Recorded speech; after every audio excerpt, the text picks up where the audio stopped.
Assalamualaikum warahmatullahi wabarakatuh.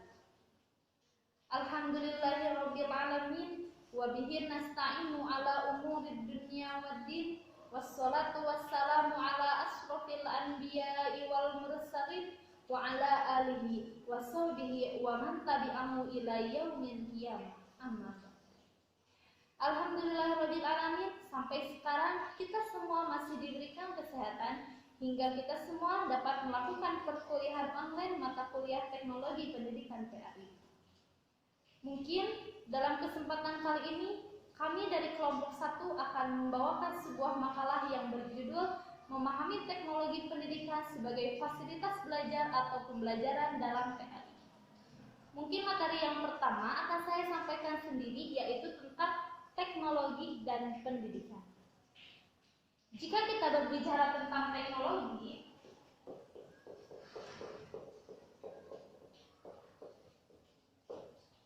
pasti yang terbesit di pikiran kita adalah tentang gadget, internet, handphone, dan lain sebagainya.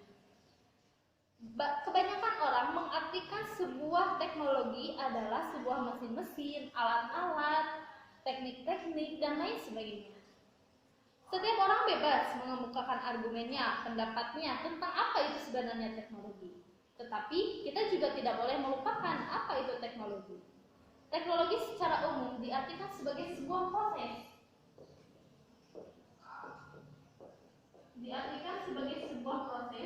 Untuk meningkatkan nilai tambah. Jika teknologi dikatakan sebuah proses, maka pendidikan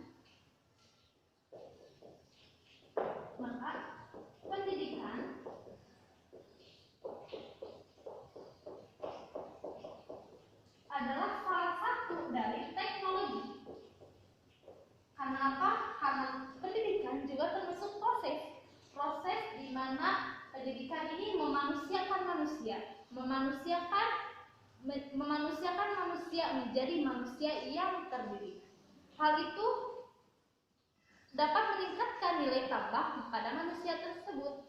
Dalam perspektif agama, Allah SWT telah menjelaskan dalam Quran surat Al-Mujadalah ayat 11. Bismillahirrahmanirrahim. Yarfa'illahu alladhina amanu minkum walladhina utul ilma darajat. Dan Allah menaikkan derajat orang-orang yang beriman dan orang-orang yang memiliki ilmu beberapa derajat. Habibie pernah mengatakan bahwa kriteria teknologi ada 3. Yang pertama, mempunyai landasan teologi untuk pengembangannya. Yang kedua, mempunyai secara khusus. Dan yang ketiga, dapat menyelesaikan masalah-masalah yang konkret. Nah, sekarang tentang pendidikan. Apa sih yang dinamakan dengan pendidikan? Pendidikan adalah pembelajaran pengetahuan, pembelajaran kebiasaan, pembelajaran keterampilan yang diturunkan dari satu generasi ke generasi lainnya. Nah, biasanya suatu pendidikan ini di bawah bimbingan orang lain atau bisa didapat secara otodidak. Karena pada dasarnya pengertian pendidikan dibagi menjadi 2. Yang pertama, pendidikan dalam arti luas, dan yang kedua, pendidikan dalam arti sempit. Apa yang dinamakan dengan pendidikan dalam arti luas? Jadi, pendidikan dalam arti luas adalah pendidikan yang dapat didapatkan di mana saja, dalam kurun waktu kapan saja, dan dari siapa saja. Karena contohnya pendidikan luas. Misalnya kita sedang iseng-iseng buka beranda Facebook. Nah, ada postingan orang lain yang mengatakan bahwa sholat berjamaah itu lebih unggul daripada sholat munfarid. Nah, kita aplikasikan tuh ilmu itu dalam kehidupan sehari-hari. Maka ilmu itu disebut pendidikan dalam arti luas. Karena tidak terbatas tempat dan waktu. Nah, sekarang pendidikan dalam arti sempit. Pendidikan dalam arti sempit ini cirinya waktunya terbatas, tempatnya ditentukan, kurikulum dan materinya ditentukan, siapa pengajarnya, siapa yang diajarnya. Contohnya seperti lembaga pendidikan, baik itu lembaga pendidikan pesantren atau lembaga pendidikan sekolah. Nah,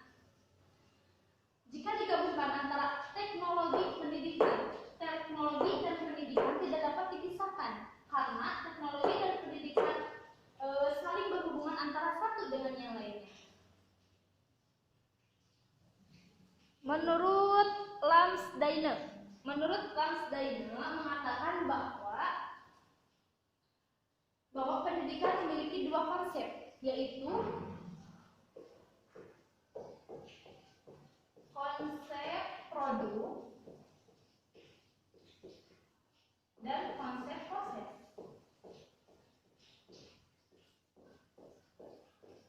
Di mana konsep produk ini berarti sebuah pendidikan dalam menjalankan pendidikan menggunakan produk apa? Produk teknologi, baik itu berupa handphone, proyektor, dan lain sebagainya. Nah, konsep proses di sini adalah pengembangan pengalaman belajar. Jadi akan berbeda antara jenjang PAUD, SMP akan berbeda proses pengembangan pengalaman belajarnya. Nah, seiring dengan konsep produk dan konsep proses berjalan beriringan. Jadi semakin tinggi jenjang pendidikan kita, maka semakin tinggi pula produk-produk yang telah kita gunakan dalam proses pendidikan. Nah, jadi kesimpulannya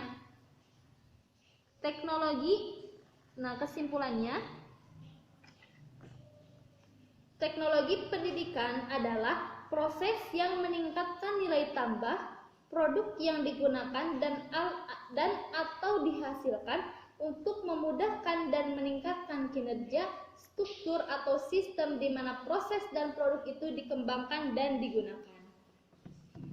Mungkin untuk pembahasan selanjutnya tentang hakikat belajar dan pembelajaran akan dilanjutkan oleh rekan saya. Sekian yang dapat saya sampaikan. Wassalamualaikum warahmatullahi wabarakatuh. Assalamualaikum warahmatullahi wabarakatuh. Baik, hakikat belajar dan pembelajaran. Yang pertama, hakikat belajar. Belajar menurut Wegulo adalah suatu proses yang berlangsung di dalam diri seseorang yang mengubah tingkah lakunya, baik tingkah laku di dalam berbuat, berpikir, dan bersikap. Adapun menurut James O. Whittaker menyatakan bahwa belajar adalah proses di mana tingkah laku ditimbulkan ataupun diubah melalui latihan atau pengalaman. Dan pada dasarnya, belajar merupakan tahapan perubahan perilaku siswa yang relatif positif dan mantap sebagai interaksi dengan lingkungan yang melibatkan proses kognitif. Dengan kata lain, belajar merupakan kegiatan berproses yang terdiri dari beberapa tahap. Adapun tahapan di dalam belajar tergantung pada fase-fase belajar.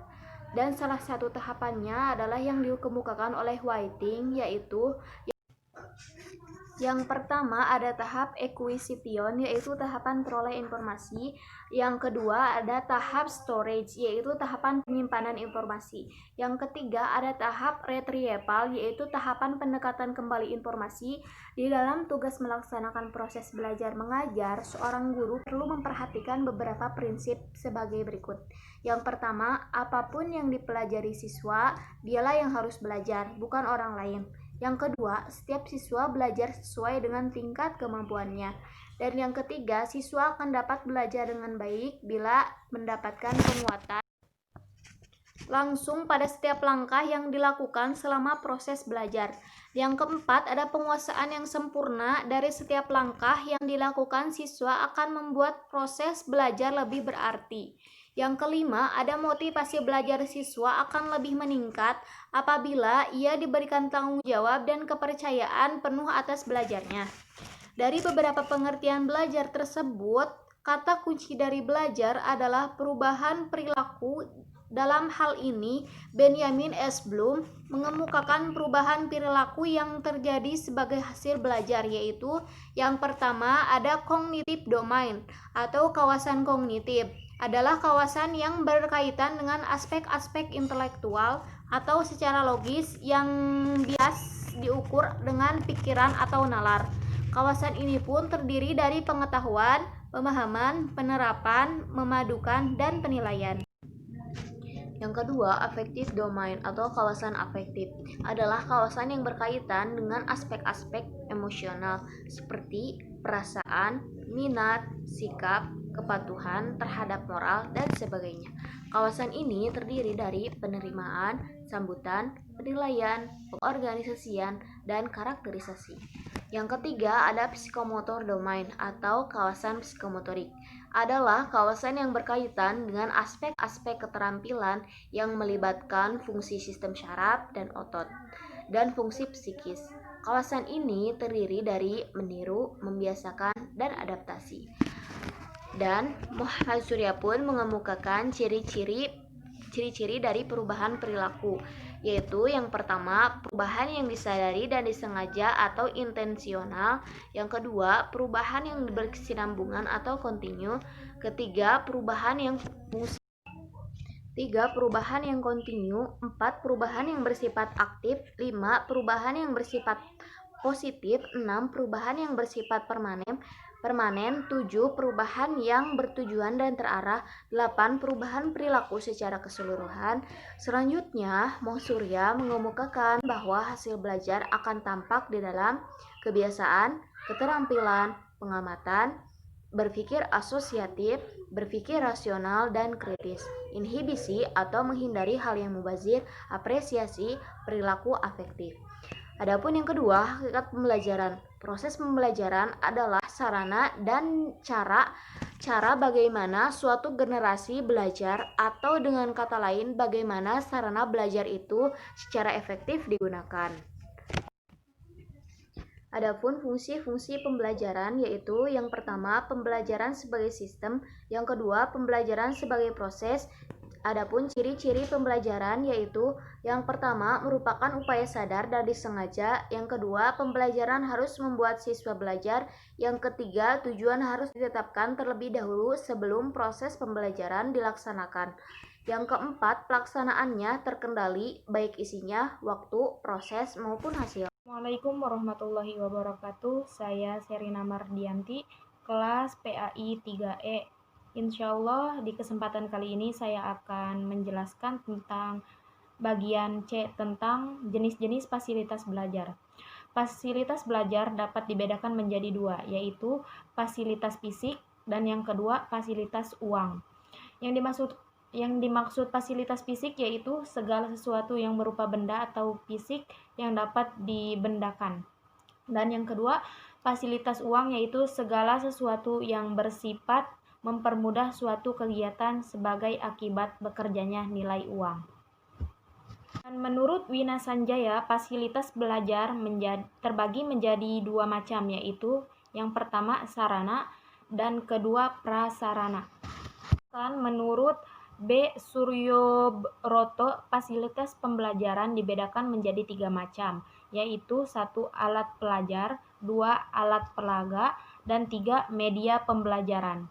Media pembelajaran dapat dikelompokkan menjadi beberapa macam, yaitu sebagai berikut. Yang pertama, media audio seperti radio atau tape recorder. Yang kedua, media visual seperti gambar grafik, diagram, dan bagan-bagan. Yang ketiga, media audiovisual seperti infokus, film, video, dan televisi. Ruang lingkup fasilitas belajar sekolah menurut Sopyatin diantaranya adalah perencanaan pengadaan lahan, yang kedua pembangunan sekolah, ketiga perlengkapan sekolah, keempat media pengajaran, dan yang kelima sarana perpustakaan. Assalamualaikum warahmatullahi wabarakatuh. Saya Aldi Agung Pauji. Pada kesempatan kali ini saya akan menjelaskan bagian D mengenai cara menggunakan atau memanfaatkan alat-alat teknologi pendidikan dan jaringan informasi. Kemajuan yang dicapai manusia dalam bidang ilmu pengetahuan dan teknologi membuat ilmu pengetahuan dan teknologi itu sendiri berkembang semakin pesat. Pola hidup manusia dengan kemajuan ilmu dan teknologi mempunyai hubungan erat. Pendidikan mungkin wadah yang paling menonjol dalam rangka kemajuan itu. Dalam rangka kegiatan pendidikan, ada beberapa media yang dapat digunakan, mulai dari yang paling sederhana sampai kepada yang canggih. Beberapa cara menggunakan atau memanfaatkan alat-alat teknologi pendidikan adalah sebagai berikut. 1. Papan tulis. Papan tulis secara umum memiliki fungsi sebagai berikut.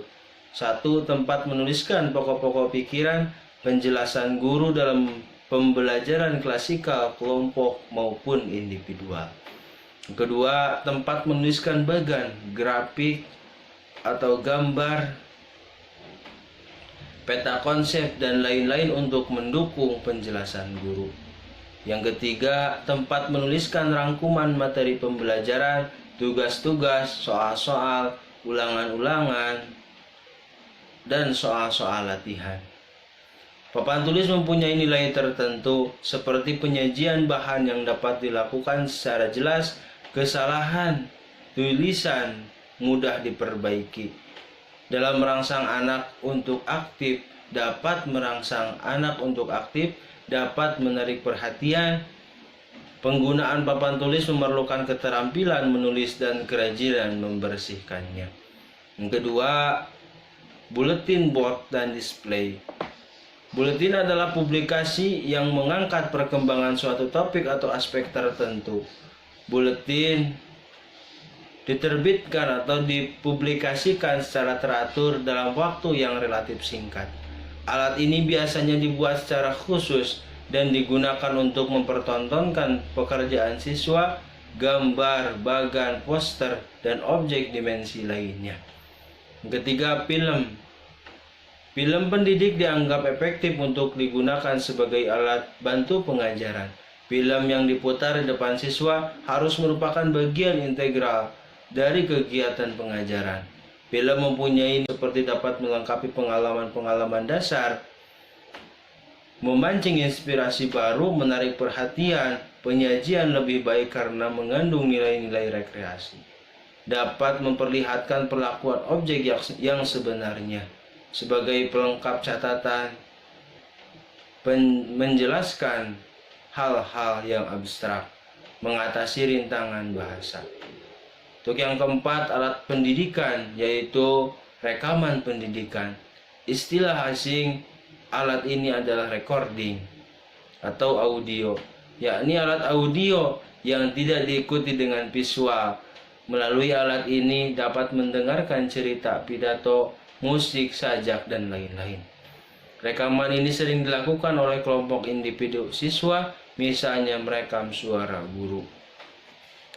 Rekaman pendidikan ini memiliki nilai tertentu, seperti dapat memberikan bermacam-macam bahan pelajaran, dapat lebih konkret mendorong aktivitas belajar, dapat dibawa kemana-mana, dan juga keaslian suara lebih terjamin, dan penggunaan barang lebih efisien. Yang kelima, buku pelajaran. Buku pelajaran merupakan alat pelajaran yang paling populer dan banyak digunakan di tengah-tengah penggunaan alat pendidikan lainnya. Lebih-lebih akhir ini, di mana alat cetak sudah memasuki abad supermodern, di mana banyak, bahkan di semua sekolah menggunakan buku-buku pelajaran.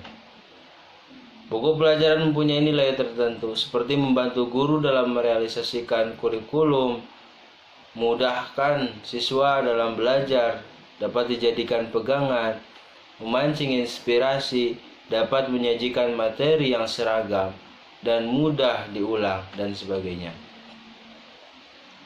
Beberapa rumusan spesifik yang dapat ditarik berdasarkan uraian di atas, yaitu yang pertama, teknologi pendidikan merupakan media yang lahir dari evolusi teknologi komunikasi yang digunakan untuk tujuan-tujuan pendidikan. Teknologi pendidikan mensyaratkan ide, peralatan, organisasi, dan manajemen yang dikaji secara sistematis, rasional, dan ilmiah. Mungkin itu yang dapat saya sampaikan. Mudah-mudahan ada manfaatnya. Assalamualaikum warahmatullahi wabarakatuh.